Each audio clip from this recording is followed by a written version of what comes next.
Welcome to the debate. Today's discourse explores the intersection of behavioral psychology, espionage, and, well, modern romance. Yeah, it is a fascinating and frankly terrifying overlap to look at. It really is. Imagine walking into a crowded room, locking eyes with someone, and feeling that instant, overwhelming spark of connection. It feels entirely organic. It feels like magic, right? Right, but what if it's not?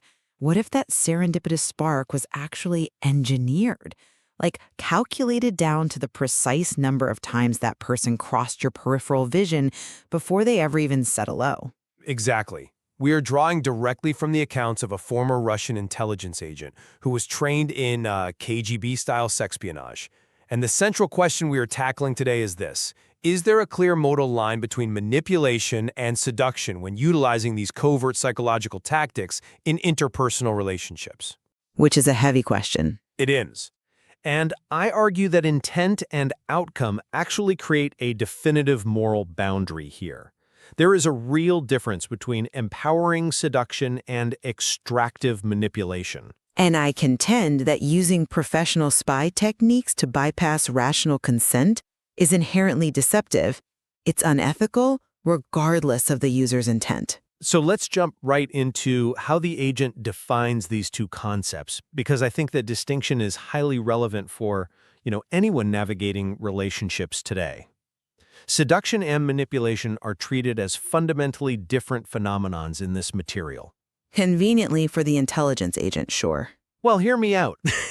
Manipulation is framed as an extractive process. It's negative, it's non-consensual, and essentially relies on chaos. Think about artificial urgency, like when someone pushes a target to make an immediate decision. Move in with me right now or we're done. Right. Which strips the person of the time needed to logically evaluate the situation, or you see it in the classic love bombing dynamic. Yes, exactly. A manipulator uses extreme love bombing, showering the target with affection, gifts, grand declarations of soulmate status, and then suddenly they just withdraw. But seduction, as outlined here, is fundamentally different. It's the art of positive focus. It involves immense patience. It's about giving a partner time to build trust, utilizing active listening to genuinely make them feel understood, and establishing shared projects. When you use techniques of influence to boost a partner's confidence, it crosses into positive communication. You are empowering the target rather than extracting from them. I come at it from a completely different way. The moral line you are drawing there is a convenient illusion. It's literally constructed to justify the unethical application of dark psychology.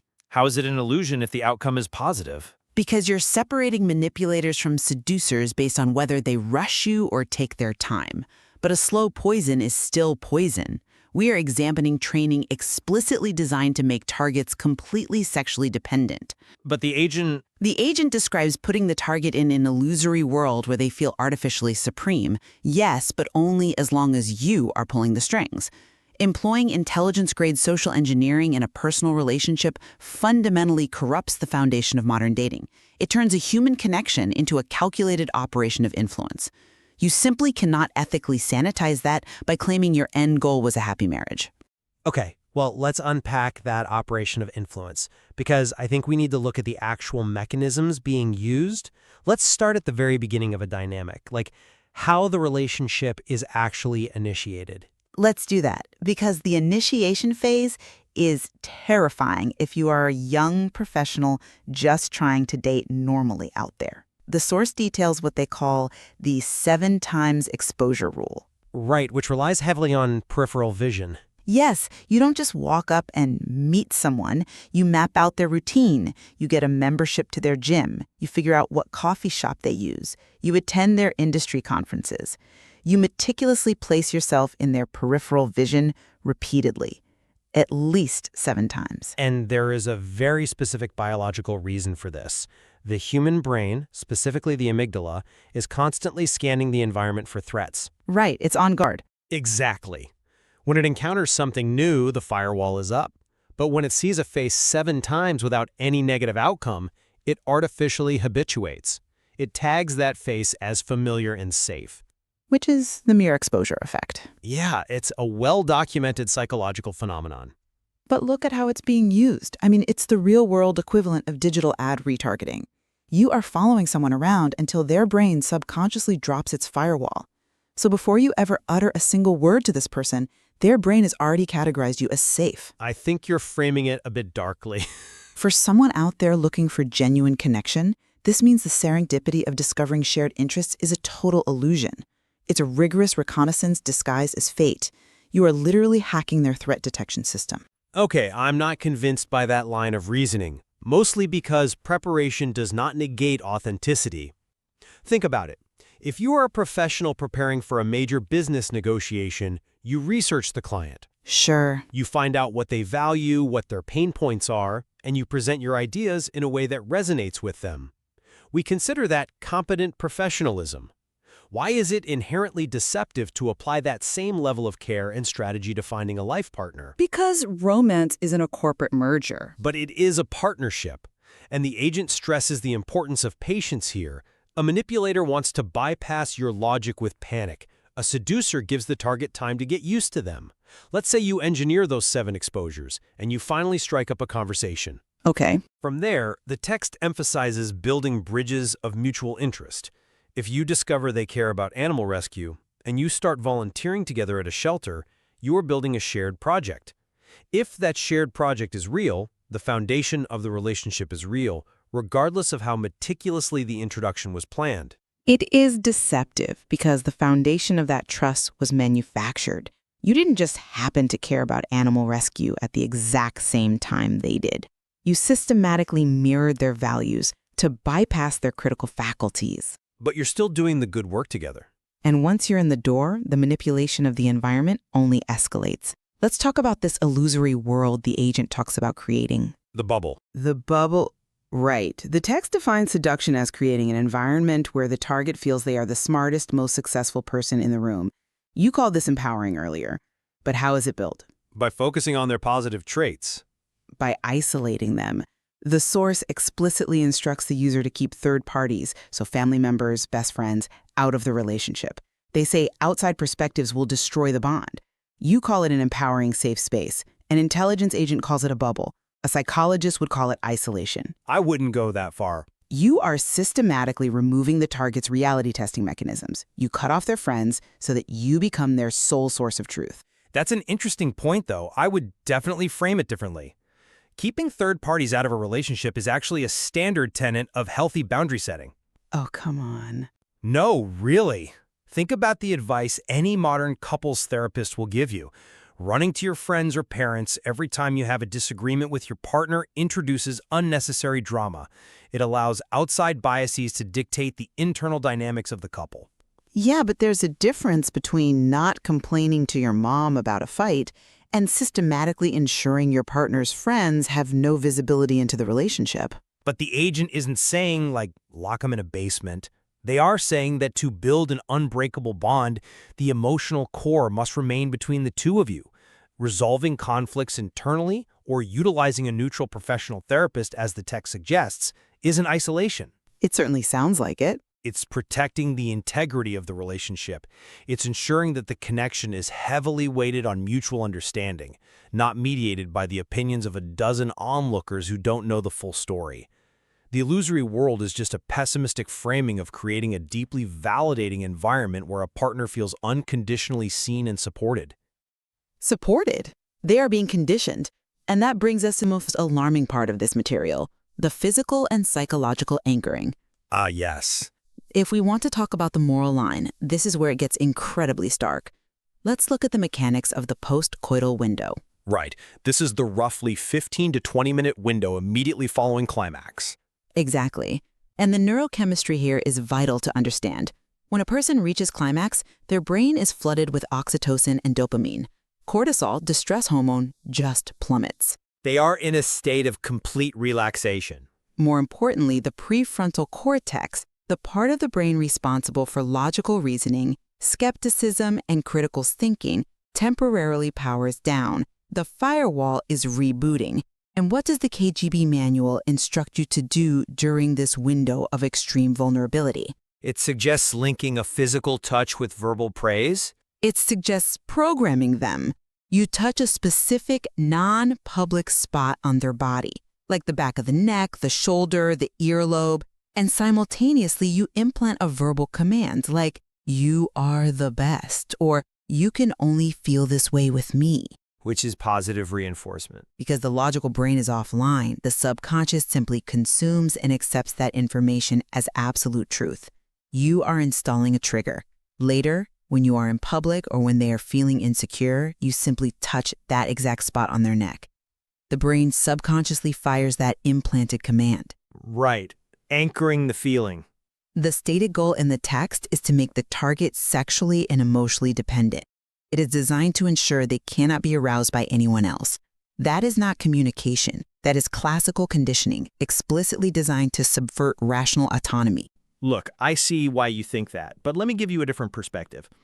If we strip away the terrifying espionage terminology, how is this fundamentally different from the intentional use of positive reinforcement in any healthy, loving dynamic? How is it different? Because Pavlov's dogs didn't consent to the bell. But listen to the context of how it can be applied.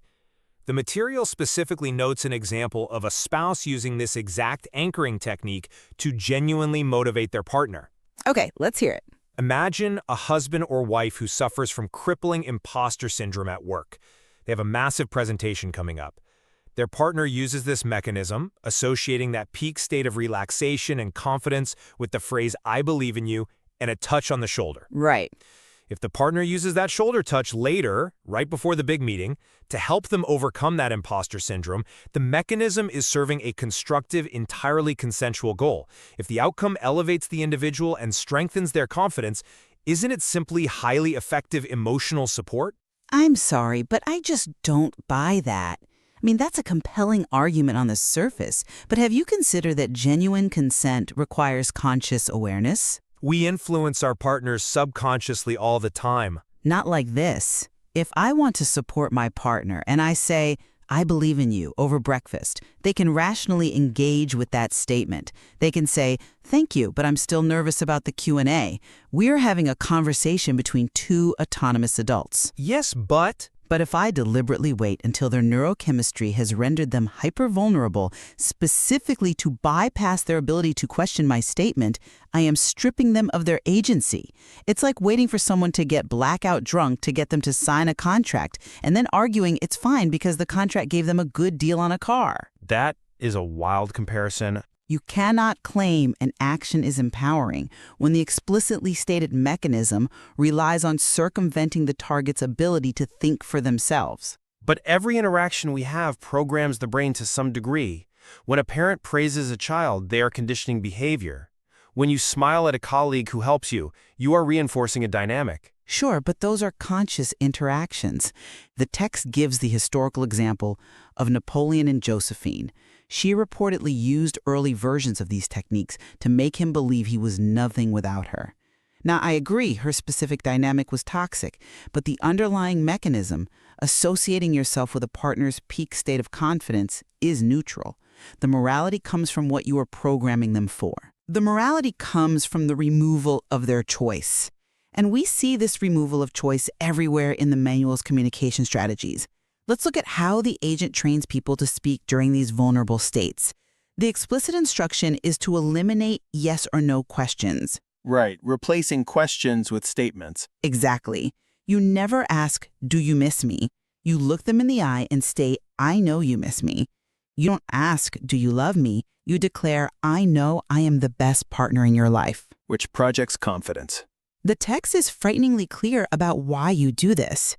If you ask a question, you give their brain permission to think. You give them the option to say no or to consider alternatives. By replacing inquiries with authoritative statements, you deliberately deny them the mental space to evaluate their own feelings. You are overriding their internal narrative with yours. I look at that entirely differently. What happens when someone constantly asks insecure questions? Do you miss me? Am I the best you've ever had? Are you mad at me? It can be annoying, sure. It forces the partner to constantly manage your anxiety. It introduces doubt where there doesn't need to be any.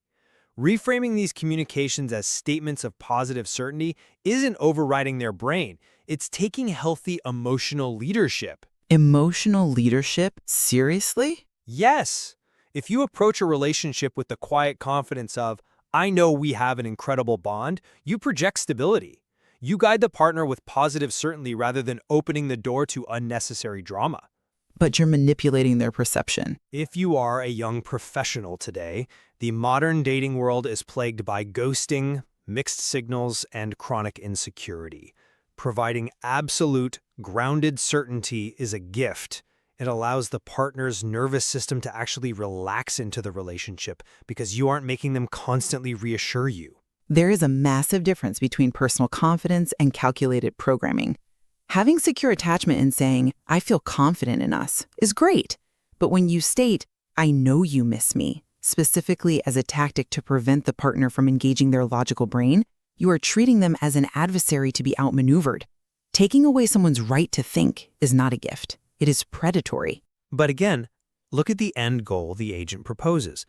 If the intent is to establish a long-term, mutually supportive relationship, like a power couple dynamic where both individuals elevate each other in business and life, the use of these tools is constructive. I disagree. We all influence each other. The text even points out that a dog manipulates its owner to get a treat by whining and a child cries to get a toy. Influence is just an inescapable part of the human condition. A dog whining for a treat doesn't map out my gym schedule for 3 months to artificially hack my amygdala. The sophistication of the tool doesn't change the nature of human influence. The distinction the source makes is paramount. Manipulators want to take something from the victim against their will, leaving them drained. Seducers want to empower. If the tools of influence are used to create a deeply bonded, highly functioning partnership where both people thrive, the moral objection to the tools themselves starts to look incredibly rigid. Well, the objection isn't rigid. It is fundamental to human dignity. You cannot build a genuinely empowering relationship on a foundation of behavioral programming. Even if it works? Especially if it works. When you use intelligence techniques, whether it's the strategic withdrawal of affection to spike dopamine, the deployment of KGB-formulated pheromone perfumes to biologically hack attraction, or the systematic anchoring of physical touch to verbal commands, you are stripping the humanity from the interaction. That's a very bleak view of it. You are turning human intimacy into an operational theater. The intent to create a power couple does not justify treating a human being as a psychological puzzle to be solved and subjugated. But even you must admit that the source material clearly delineates between dark, destructive behaviors and constructive ones. The material actually provides a highly sophisticated roadmap for identifying toxic manipulation. In what way? For instance, the deep dive into dopamine swings. When the agent details how manipulators use extreme love bombing to spike dopamine and then abruptly disappear to crash it, they are explaining how psychological addiction is formed. It mimics substance abuse. By understanding that underlying mechanism, individuals can actually protect themselves. The material teaches us that true connection doesn't rush. It gives you the space to evaluate. Now, on that, we absolutely converge.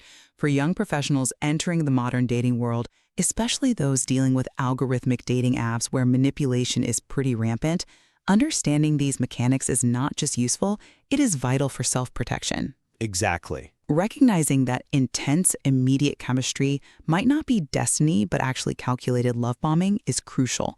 Recognizing that someone demanding an immediate commitment, the artificial urgency of choose me now or lose me forever, that is a deliberate attempt to bypass your logic. It moves you from being a victim to being an observer. Exactly. When you understand how dopamine, oxytocin, and adrenaline are weaponized to create artificial bonding, you can step back. You can shift yourself from being an actor in their psychological theater to being an audience member in the front row, just observing the tactics objectively. Precisely. And that's why deeply understanding these tools is so important, regardless of whether you ultimately view them as high-level communication strategies or as weapons. So, to summarize my position, the tools of behavioral psychology and influence are omnipresent, whether they originate in espionage, a corporate boardroom, or couples therapy. The clear moral line remains the intent and the outcome. Right. Manipulators seek to extract, exhaust, and control for their own unilateral benefit. True seduction, in the broadest, most positive sense, seeks to empower, to validate, and to build a unified partnership. When used constructively to cut through the noise of modern insecurity, these techniques are simply highly effective ways of communicating value and building unbreakable trust. And to summarize mine, stripping a partner of their rational agency cannot be ethically sanitized, no matter how noble you claim the desired outcome to be. Trust built on peripheral vision reconnaissance, hormonal exploitation, and behavioral anchoring is not trust. It is engineered dependence. When you bring the tactics of espionage into your home and use them on the people you claim to love, you may successfully bind someone to you, but you have sacrificed authentic human connection in the process. It really is a profound complexity we are navigating here. The murky waters where genuine romance meets the mechanics of psychological influence. There is just so much more to explore in the nuances of human behavior within this material. We encourage everyone to look closer at the invisible forces shaping their own connections. Exactly. We have to ask ourselves how much of our own behavior and the behavior of those around us is authentic and how much is just highly effective programming we've absorbed along the way. So the next time you lock eyes with a stranger across a crowded room and feel that sudden, undeniable pull of fate, well, you might just want to take a breath, look around, and ask yourself, who wrote the algorithm? Thank you for joining us, and we will see you next time.